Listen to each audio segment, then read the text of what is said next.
Le Pont des Corbeaux, chapitre 15. Voyage. Lucie, vendredi 11 août 1944. Nous ne verrons pas le 13 à Montluc. Le 11, je quitte la prison. Direction l'Allemagne. En réalité, Paris n'est pas prise. Quant à un armistice, rien en vue. Ce matin du 11 août, tout est pourtant calme.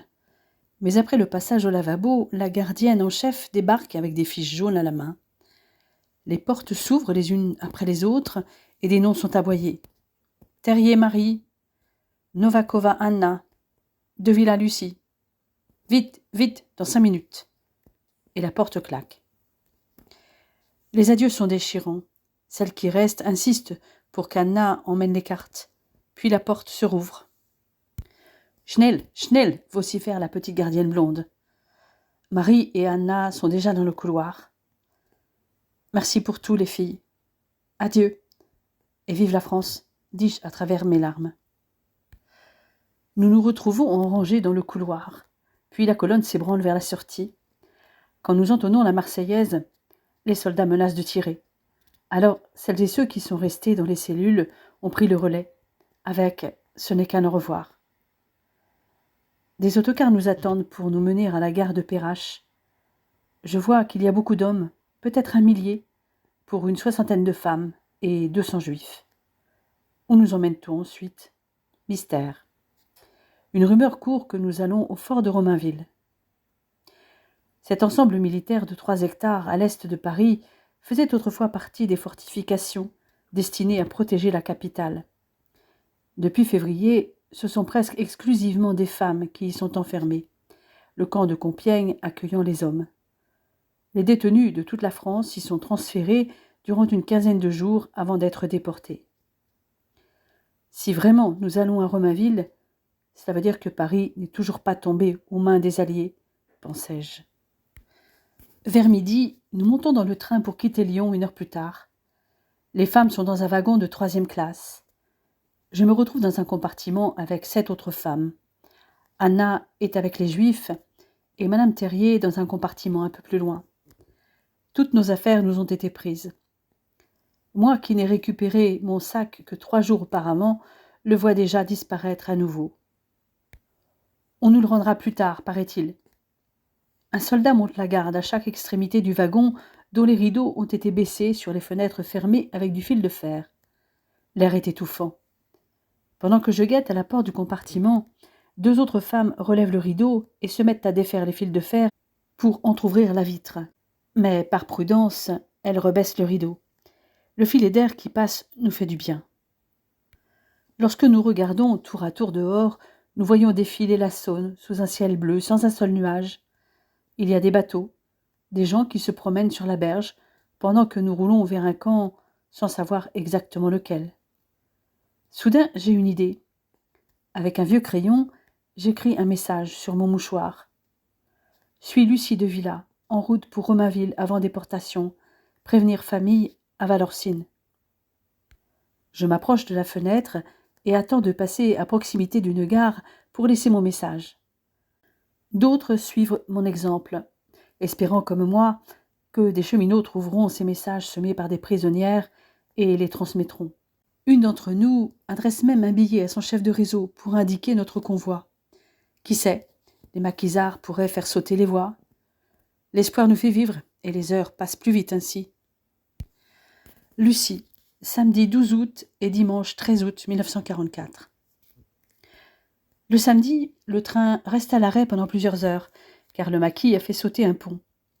Il faut déblayer les voies et réparer le dit pont. Finalement, le train repart à la vitesse d'un escargot. Beaucoup espèrent toujours que le lendemain, la guerre sera finie. À la nuit tombée, notre convoi entre en gare de Dijon. La Croix-Rouge, prévenue, nous distribue des biscuits. J'en profite pour glisser un nouveau message gribouillé sur un bout de ma combinaison dans la poche de l'une des infirmières. Le temps me paraît long, jusqu'à ce que je croise le médecin juif qui parcourt le train pour s'occuper des malades. Je propose mon aide, et le chef du train, un brave homme, m'autorise à assister le docteur. Un compartiment a été attribué pour regrouper les malades. Je m'occupe d'une dame d'un certain âge présentant une pneumonie, à laquelle vient s'ajouter une femme avec un abcès à la jambe. J'engage la conversation avec cette dernière, une Savoyarde d'origine italienne. Le soir, le train atteint Is-sur-Tille. Pour moi, il est clair que notre train ne va pas vers Paris, mais vers l'Est. Mais tout le monde croit dur comme fer qu'il va à Paris, puisque nous devons tous arriver à Romainville vers 3 heures du matin. J'ignore d'où vient cette information. Les paysages font pourtant bien plus penser à la Lorraine qu'à la région parisienne. Quand le train s'arrête à Troyes, les nouvelles sont plus précises.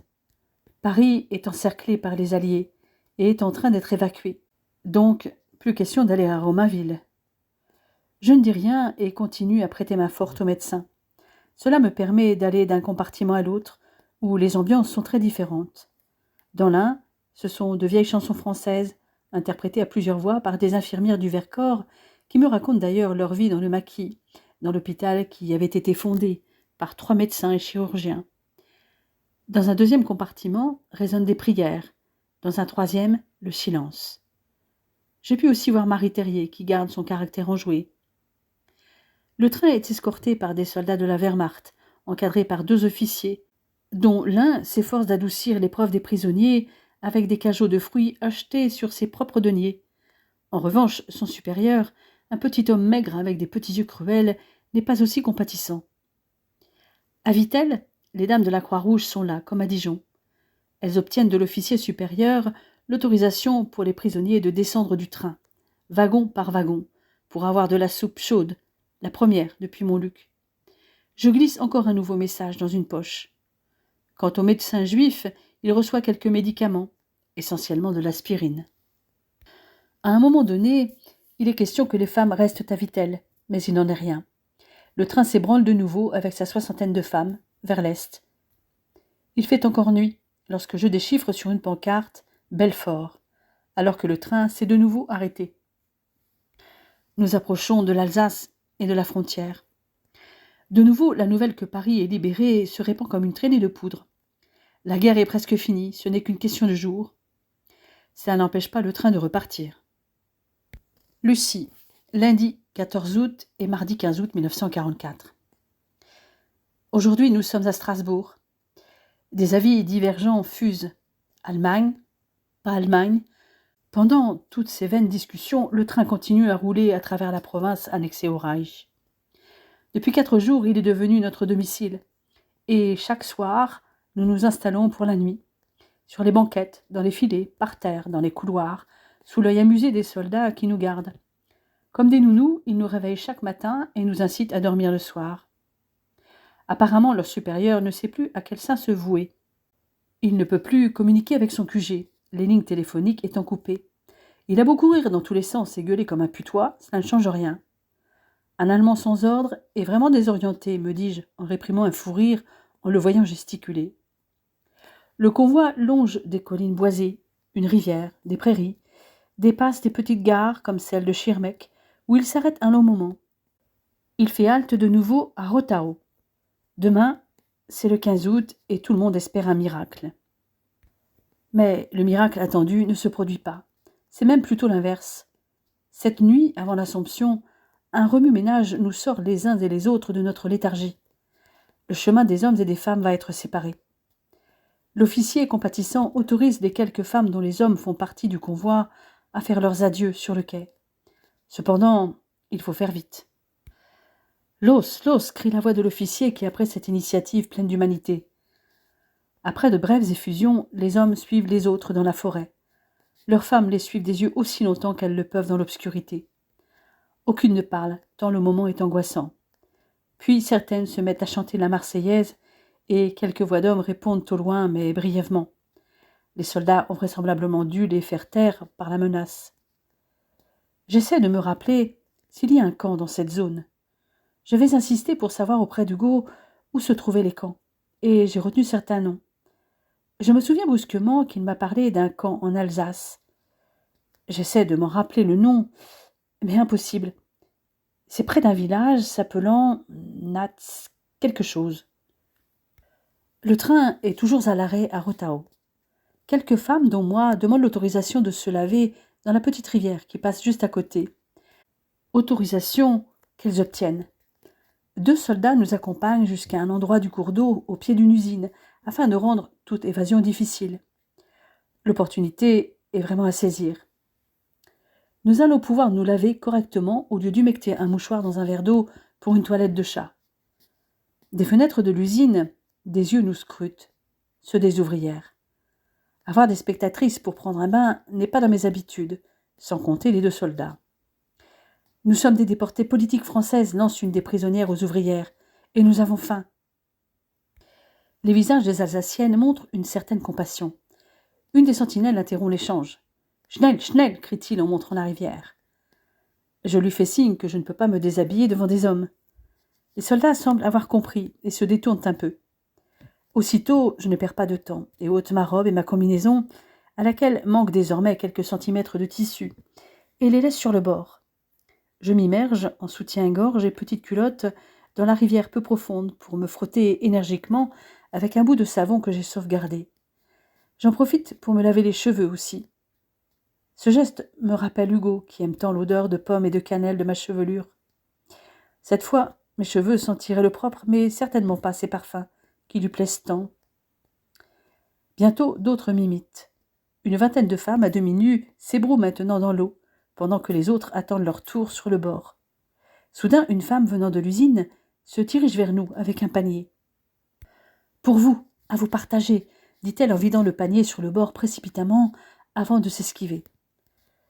En un éclair, les femmes qui sont les plus près du bord saisissent les paquets et les dissimulent sous les vêtements. Juste à temps avant qu'un cri les paralyse. Tous les yeux se tournent alors vers le lieu d'où le hurlement est parti. À quelques mètres se tiennent l'officier et son supérieur maigrichon qui interpellent les 2 soldats qui obéissent sans délai. Et voilà qu'ils sont 4 devant toutes ces femmes qui essaient, tant bien que mal, de se cacher dans l'eau, ce qui est bien illusoire vu le peu de profondeur. Le supérieur en profite pour nous examiner comme il aurait fait de bétail pour en fixer le prix. Il se moque même de certaines, mais se rince l'œil à la vue de quelques-unes, dont moi, au moment où je sors de l'eau avec quelques autres pour laisser ma place aux suivantes. Le spectacle semble l'avoir mis de bonne humeur, mais il ne peut en profiter longtemps car un soldat l'appelle pour une urgence. Avant de partir, il hurle aux baigneuses de sortir de l'eau. Ces dernières se dépêchent de se rhabiller, cachant les victuailles des Alsaciennes sous leurs jupes. Finalement, ce 15 août ne commence pas si mal. Dans les wagons, beaucoup se sont mis à prier ou chanter des cantiques en l'honneur de la Vierge Marie. Je plonge dans mes souvenirs. Je revois la dernière fête des guides à Chamonix, avec la messe, le discours du président de la compagnie des guides et l'intronisation des nouveaux guides. Ce souvenir me ramène à Hugo. Il m'a donné rendez-vous à la prochaine, celle de 1945. Cependant, j'espère bien le revoir avant. Normalement, il doit être de retour à Annecy, avoir découvert que j'ai disparu. Il va me chercher. Je dois tenir jusque-là. Je suis certaine que nous serons réunis un jour. Rien ne peut briser ce qui nous lie tous les deux, à part la mort. Je chasse cette idée.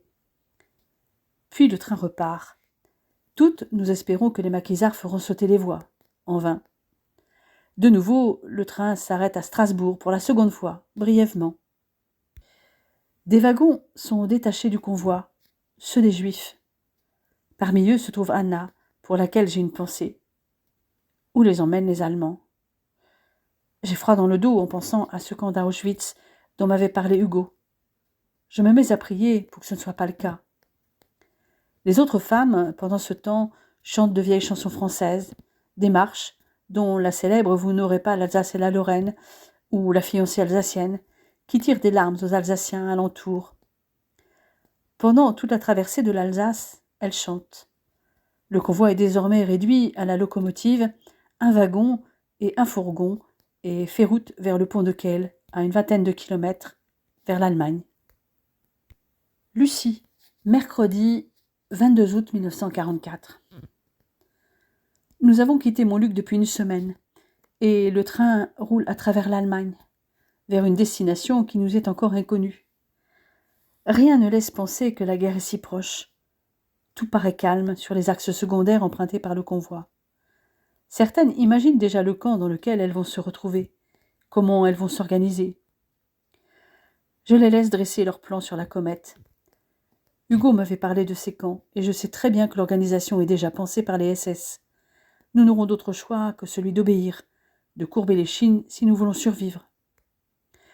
Le train semble s'être dirigé vers le nord du pays et a passé Halle, ainsi que nous l'explique l'officier. Certaines en viennent à se demander si nos geôliers n'envisagent pas de nous faire le tour du monde, ou du moins de l'Europe. D'autres blaguent à ce sujet. Elles font à l'œil un voyage qu'elles n'auraient jamais pu faire autrement, dans des paysages inconnus. Elles n'ont pas de loyer à payer, pas de travail pénible à accomplir. Tout est bon pour maintenir le moral des troupes. Nous roulons depuis des jours, quand le long des voies, nous voyons des hommes en tenue rayée, bleu et blanc-gris, ressemblant à des pyjamas. Et dans une petite gare, l'un d'entre eux demande aux femmes à la fenêtre d'où elles viennent. Au mot France, son visage change. Lui aussi est français. Il ne peut en dire plus leur montrant le garde armé qui guette le moindre écart ou moment d'inaction. Les femmes se mettent à guetter ces hommes en uniforme rayé pour récolter des bribes d'informations et en donner, comme Paris libéré. Les alliés qui avancent, anglais et américains à l'ouest, russes à l'est. L'un de ces hommes parvient à leur dire qu'elles sont emmenées vers un camp, dans le Mecklembourg, un camp de femmes. 5000 femmes environ, leur annonce-t-il. 5000, rient certaines. Ce Français doit être de Marseille. 500 à la rigueur. Je n'ai pas ri. Il y a bien un camp réservé aux femmes dont Hugo m'a parlé. Je préfère ne rien dire. À quoi bon? Le convoi roule depuis 10 jours maintenant, et là, il ralentit de nouveau, puis s'arrête. L'officier saute sur le quai, suivi de l'escorte habituelle. Tout le monde dehors, lance-t-il. Ça y est, le voyage en train est terminé. Nous sommes arrivés à la gare de Fürstenberg, Mecklembourg. Le Français, soi-disant marseillais selon certaines, avait raison. À l'appel de nos noms, nous devons nous aligner 5 par 5, sous le soleil de midi qui tape sur nos têtes. L'officier nous explique que nous allons attendre qu'on vienne du camp pour nous chercher. Pendant 4 heures, nous restons plantés là, sur ce quai, à attendre que des femmes SS débarquent. Elles arrivent à 3, dans leurs uniformes gris avec SS marqué dessus, accompagnées de chiens, et nous jetant juste un regard plein de morgue. Listes en main, elles font de nouveau l'appel. Ceci étant fait, la colonne se met en route sous l'œil dédaigneux des femmes SS, les Aufseherinnen, que certaines appellent d'emblée aspirines, qui les houspillent dès que les rangs ont tendance à se disloquer. Elles vont dresser ces Françaises au camp, promettent-elles. Nous parcourons péniblement les 3 kilomètres qui nous séparent du camp, par une route traversant une forêt. Beaucoup d'entre nous ont les membres ankylosés par l'inactivité dans le train, dans des corps déjà affaiblis par la prison pour la plupart. Toutes, nous avançons en silence, le cœur serré. Ce 22 août, nous allons découvrir notre nouvelle prison, le camp de Ravensbrück, alors que le soleil est enfin devenu moins brûlant. Cet endroit a l'air charmant, souffle Marie Terrier, qui marche juste derrière moi. Difficile de savoir si elle plaisante ou non, car Marie s'est toujours efforcée d'être optimiste. Charmant n'est pas le terme qui est venu en premier à mon esprit, car à la sortie du bois de pin que la colonne vient de traverser, nous nous retrouvons sur une route pavée, bordée de maisons de pierre et de bois, enfoncées dans le sol, très éloignées de la beauté rustique des chalets alpins, malgré leurs volets verts et leurs fenêtres garnies de géraniums. Je doute que ce soit pour nous, réponds-je entre mes dents. Nous y serions pourtant bien, insiste Marie avec un petit rire. Cependant, nous continuons à avancer, suivant les ordres des surveillantes. Nous tournons à droite puis à gauche, et nous ne nous attendions certainement pas à voir ce qui se présente sous nos yeux ébahis. Au bas de la côte que nous venons de descendre, sur notre côté droit, s'étend un beau lac argenté. Mon cœur se serre, ce lac m'évoque ceux de ma chère montagne. Sa contemplation est vite remplacée par une vision moins agréable. Une muraille noire se dresse devant la 60aine de Françaises, avec une porte monumentale, à 2 battants, le camp de concentration. « Halt !» rugit une des Aufseherinnen. Nous sommes comptés et recomptés par les 2 autres surveillantes, pendant que celle qui a ordonné de stopper nous invective à intervalles réguliers. « Ruhig, französischen Schweinereien !» hurle-t-elle d'une voix dure et venimeuse. Pas besoin de parler allemand pour comprendre qu'elle nous insulte. Elle fait ensuite traduire ses consignes par une interprète. Nous devrons, en passant sous le porche, marcher du même pied, bras le long du corps et la tête tournée à droite vers les officiers. Vorwärts, links, rechts, se met-elle à brailler ensuite. La colonne démarre sans vraiment comprendre ce qu'elle vient de dire. Je ne sais pas ce que les autres ressentent en passant sous le porche, mais pour moi, c'est de la peur. Je ne sais pas encore ce qui m'attend, mais je sens l'odeur de la terreur et de la mort tout autour de moi. Je songe que je ne suis sûrement pas la seule à éprouver cette impression parmi ces femmes couvertes de poussière, recrues de fatigue, affamées. Nous sommes maintenant sur une immense place avec des baraques en bois à perte de vue, des murs hauts surmontés de fils de fer barbelés, électrifiés, comme l'indiquent les panneaux noirs sur lesquels sont peints une tête de mort et deux os croisés. Le sol semble couvert d'une poudre noire comme du charbon, que le moindre courant d'air soulève, tant et si bien qu'elle vient se coller sur notre peau. De nouveau, une Aufseherin, portant calot sur des cheveux soigneusement coiffés, nous compte, nous menaçant avec une cravache. Dans le silence pesant, j'entends Marie grommeler derrière moi. « Ben dis donc, ça rigole pas dans ce bled. » Et en effet, ça ne rigole pas. À la tombée de la nuit, nous sommes toujours debout au milieu de cette cour, sous un ciel étoilé, que nous aurions pu trouver beau en d'autres circonstances. Mais nous sommes épuisés. Nous recevons néanmoins du café, ou ce qui en tient lieu. Certaines le boivent assises sur leur maigre pactage qui leur a été restitué, d'autres à même le sol, même si cela signifie salir leurs vêtements.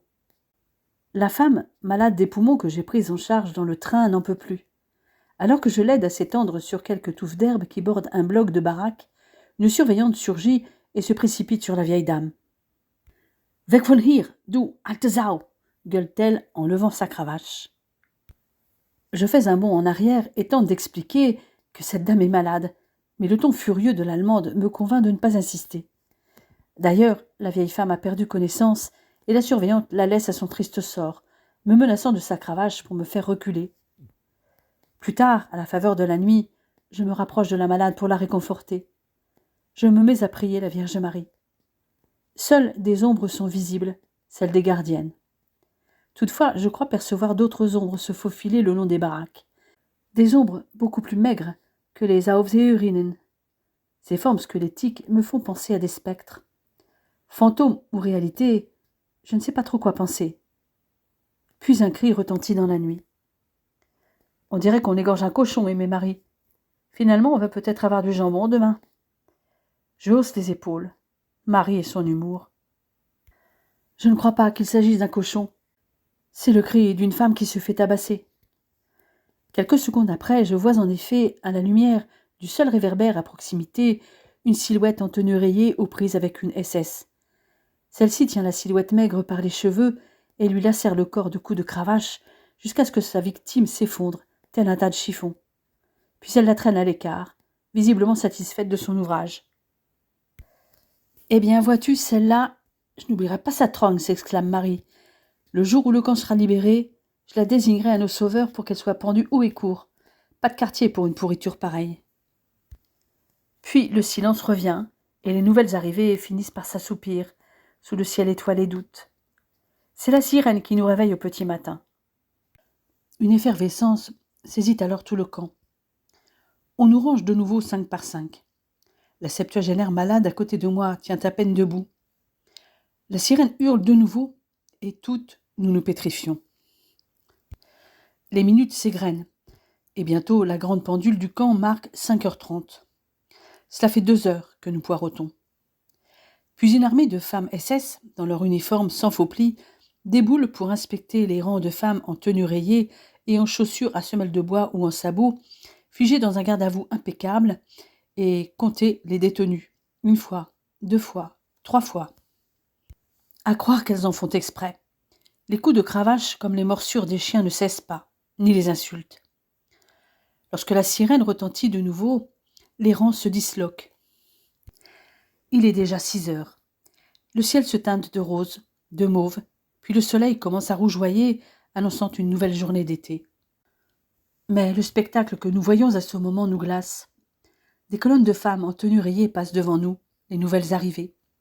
Des colonnes composées de bagnardes, portant des pelles trop lourdes pour elles, le visage émacié, les pieds traînant dans la poussière, mus par un automatisme.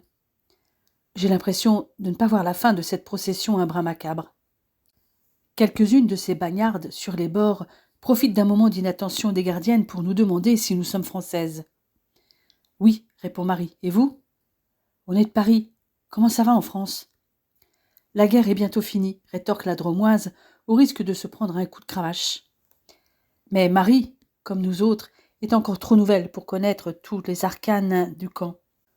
Des prisonnières en robe rayée se chargent de nous avertir qu'on nous prendra tout. Et les novices que nous sommes commencent à s'inquiéter pour nos maigres processions, qui un bijou, qui une photo, ou encore de la nourriture accumulée depuis notre séjour en prison ou au gré des dons de la Croix-Rouge. Aussi, à l'idée que leur garde-manger leur serait confisqué, certaines décident de mettre leurs victuailles en commun, d'autres non. S'ensuit quelques disputes. Je n'ai que peu de choses, puisque j'ai été arrêtée juste avec mon sac à main. Mais s'il est une chose que je ne veux pas perdre, c'est mon exemplaire de premier de cordée, que j'ai toujours avec moi, et dans lequel j'ai glissé des photos de moi et Hugo, ainsi que les billets doux de mon amant. J'avais dû attendre 2 semaines à Montluc pour que mon sac me soit restitué. Il n'est pas question qu'on me subtilise de nouveau mon bien le plus précieux. Avec une pierre plate aiguisée, je creuse discrètement un trou au pied d'une des baraques de l'infirmerie et y enfouis mon livre, enveloppé dans sa toile cirée, car j'ai toujours veillé à ce qu'il soit protégé de l'humidité. Je viens à peine de finir lorsqu'on nous fait mettre de nouveau en rang pour la douche. Nous en avons certes besoin après une nuit passée dehors, dans cette poussière noire, mais la douche signifie aussi peut-être autre chose, comme une fouille. Je ne peux m'empêcher de repenser à ce que m'avait révélé Hugo sur les méthodes d'extermination des Juifs. Toutefois, selon lui, Ravensbrück n'était pas un camp d'extermination, mais un camp de concentration. Néanmoins, je me demande ce que cache cette grande porte verte devant laquelle les Aufseherinnen nous mènent. D'autres femmes, arrivées de Romainville, attendent, comme nous, et y pénètrent par groupes de 20. Cela prend du temps, car elles sont environ 500. Elles avaient quitté Paris le 15 août à la gare de Pantin, m'explique l'une d'elles. Mais au lieu d'être surveillées par des soldats de la Wehrmacht, comme les prisonnières de Montluc comme moi, parties le 11 août, elles avaient été gardées par des SS.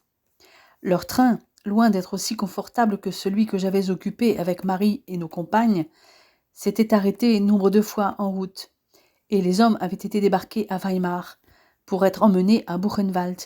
Puis elles étaient arrivées le 21 à Ravensbrück, soit une journée avant nous. Avant de passer à la douche, nous passons toutes devant une commission où on nous demande qui prévenir en cas de décès et de remettre nos bijoux, alliance comprise, en nous assurant que tout nous serait rendu le jour de notre sortie du camp. Nous arrivons devant la douche en même temps qu'un chariot qui transporte des sacs et des valises, parmi lesquels certaines reconnaissent leurs bagages. Les policières se jettent dessus comme la pauvreté sur le monde, éventrant valises et sacs, pour en déverser le contenu au sol et se servir. Tout est saccagé.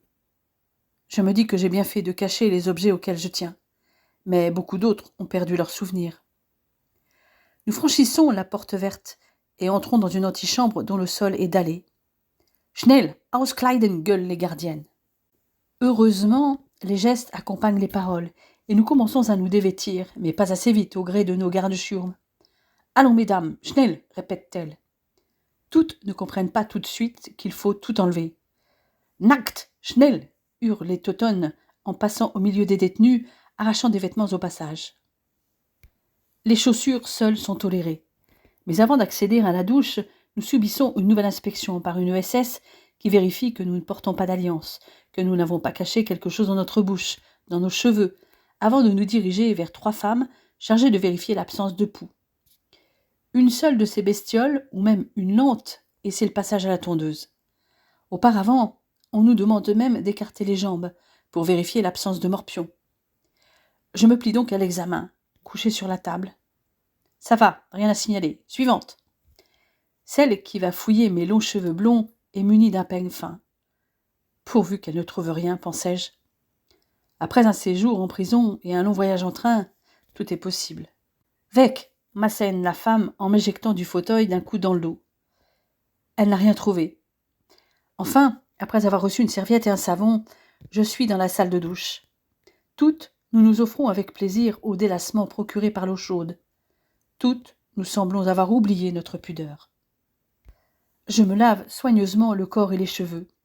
La plupart en font autant, telle Marie, qui annonce qu'elle ira ensuite chez le coiffeur pour une mise en pli. Mais la récréation ne dure pas. Il faut rejoindre l'antichambre, nous faisant au passage asperger par une policière munie d'une seringue pleine d'une poudre nauséabonde, soi-disant antiseptique. 3 prisonnières nous remettent la tenue du camp. J'hérite d'une chemise, d'une culotte et d'une robe à carreaux bleus et blancs fermant par des boutons qui semblent avoir été portés maintes fois, un fichu, ainsi qu'un tablier de travail qui a lui aussi bien vécu. Je suis surprise de voir que, comme les autres, nous n'avons pas hérité de la robe rayée que portent les plus anciennes détenues. Il n'y en a plus assez, paraît-il. « Ruhe, Frauen !» crie une gardienne. Peine perdue, car les Françaises commentent l'aspect et la taille de leur tenue. Il faut dire qu'une petite maigre peut se retrouver affublée d'une robe 2 fois trop grande pour elle, quand une robe bien trop serrée échoit à une femme corpulente.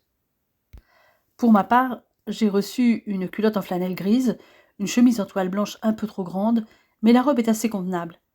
Je dois rejoindre le groupe de nouveau en rang 5 par 5. Il est déjà 5 heures du soir. Nous n'avons désormais plus de nom. Nous sommes devenus, comme les autres, des bagnards de Ravensbrück, des numéros, des Stücke, selon le langage du camp. Maintenant, nous attendons rangés derrière ce que les gardiennes appellent un bloc. Le spectacle de cercueils transportés par des prisonnières nous rappelle soudain que notre séjour peut se terminer dans une de ces caisses. Puis nous sommes sommés d'avancer. Nous n'imaginions pas le camp si grand. Des rues séparent les blocs en bois. D'autres prisonnières, aux fenêtres des baraques ou aux portes, nous regardent passer, avec des regards curieux ou résignés selon les cas. « Halt !» crie l'Allemande.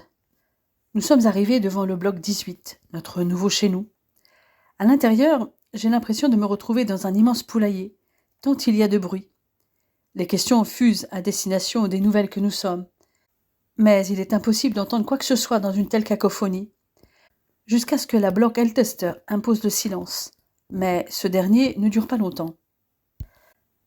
Nous sommes toutes dans une salle avec une dizaine de longues tables de bois à peine équarries, des tabourets et des armoires aux portes étroites sur le côté. J'aperçois un bloc de 5 lavabos dans le couloir qui longe le dortoir, divisé en 2 côtés, droit et gauche. Une surveillante de chambrée met dans les bras de chacune un torchon avec une écuelle, une fourchette, une cuillère, un couteau et un quart en aluminium. Puis elle nous ordonne d'aller les ranger dans les armoires avant d'aller nous installer dans la chambrée. Je sens une main se poser sur mon épaule. Lorsque je me retourne, mon cœur fait un bond. Je viens de reconnaître Yvonne. Nous tombons dans les bras l'une de l'autre. « Lucie, j'ai souvent pensé à toi, tu sais, même si nous ne sommes pas restés très longtemps ensemble à Montluc. Moi aussi, j'ai souvent pensé à toi. Mais qu'est-ce que tu fais là ?» demande l'ancienne FTP. Nous sommes arrivés hier soir, après un périple d'une dizaine de jours. Et Georgette ? Mais elle est là aussi, rétorque Yvonne. Nous nous retrouvons toutes les 3, nous embrassant, riant et pleurant en même temps. Tout allait être plus facile avec la présence de ces 2 anciennes codétenues de Montluc. Mais ma joie est de courte durée, car mes anciennes compagnes de cellule font partie d'un transport vers Hambourg qui part le soir même. Et à peine me l'ont-elles annoncé que leurs numéros de matricule sont appelés. « Nous devons y aller, » murmure Yvonne. « Courage, ma belle. Tu l'as été à Montluc. Tu ne dois pas abandonner, même si ici, c'est plus dur que là-bas. » « Quand tout sera fini, on se retrouvera, » dis-je en reniflant. Nous nous quittons en larmes. « On les aura, » me crie Yvonne en se dirigeant vers la porte. La chef de bloc essaie de nouveau de calmer le tumulte ambiant. Il faut qu'elle menace de ne pas donner l'accès au dortoir pour que le calme s'installe. Enfin, la porte s'ouvre et c'est une ruée vers l'immense pièce. Mes compagnes et moi attendons un peu que les choses s'apaisent pour y pénétrer. Nous y trouvons des rangées de chalis sur 3 étages, recouverts de paillasses peu ragoûtantes. Marie me suit alors que je cherche une couche la moins sale possible, et elle est surprise lorsque je m'attribue une couchette à l'étage supérieur. J'explique les raisons de mon choix à Marie. Quand cette dernière entend parler de typhus, de diarrhée et autres réjouissances, elle me suit sans hésiter. Pendant ce temps, d'autres se battent pour une place, sous le regard curieux de quelques têtes penchées hors des chalits. Les commentaires se poursuivent un long moment. Mais finalement, les 500 femmes réussissent à faire leur trou dans cet immense dortoir. La chef de bloc demande une nouvelle fois le silence et éteint les lumières. On n'entend plus bientôt que les respirations, même si de temps en temps quelqu'un éternue ou geint.